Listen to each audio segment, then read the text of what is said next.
clipping it down in Dortmund. That is set to clear up a little bit, and is clearing up a little bit as we get closer to kickoff. But don't worry, because the rain's moving to Leipzig, where our 8 o'clock kickoff is going to take place between Portugal and Czech Republic. So look, we'll talk more about Georgia and Turkey closer to kickoff at 5 o'clock.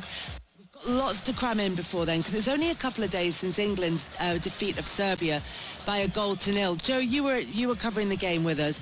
The reaction to that performance has been of a slightly different tone from the one that you took after the full-time whistle, which was, you know, job done. They did what they needed to do, and they're going to grow into this tournament.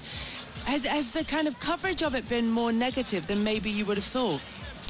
No, look, I think I've obviously gone into every tournament as far as I can remember, either being a part of it or playing football. So I look at things totally different. I look at a team and a group who are doing everything they possibly can. They're focused on what they're doing. They're doing the homework. They're training hard every single day. And obviously, I flew out for the game a couple of days before it.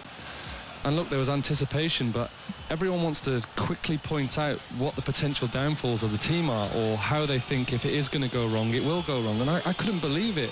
I'm excited. I'm pumped for this team. This team, like you say, will build and be ready to try and peak come quarterfinals, semi-finals, finals, because that's the business end, and of course they've got to take care of business before it. But look, I'm learning how to be an England supporter, because previously, like I say, my focus was on playing the game and being a part of the game.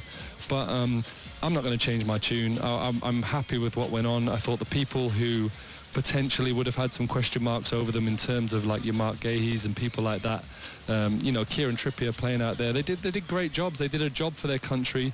They stepped up, they won 3 points, and we're in a great position, and I stand by that. I think the big thing is, Kelly, when you look at the game last night with France, they're the favourites.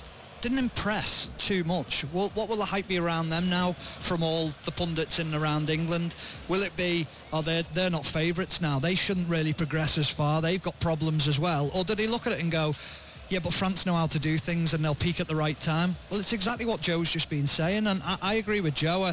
I don't think it was an outstanding performance. I think it was a little bit of a nervy performance, but this is competition football, and they've got huge expectation on the shoulders to perform at the highest level in every single game. I was on 5 Live yesterday morning, and I spoke about the Real Madrid team that's just won the Champions League. Should have been beaten by by Manchester City. Should have been probably beaten by Bayern Munich. Were outdone for 60-70 minutes by Borussia Dortmund in the final. They won the competition. They know how to win games. That's the most important thing. No one looks back at the tournament at the end of a tournament and says, this was a team that won, and this is how they play football, and this is how many goals they scored.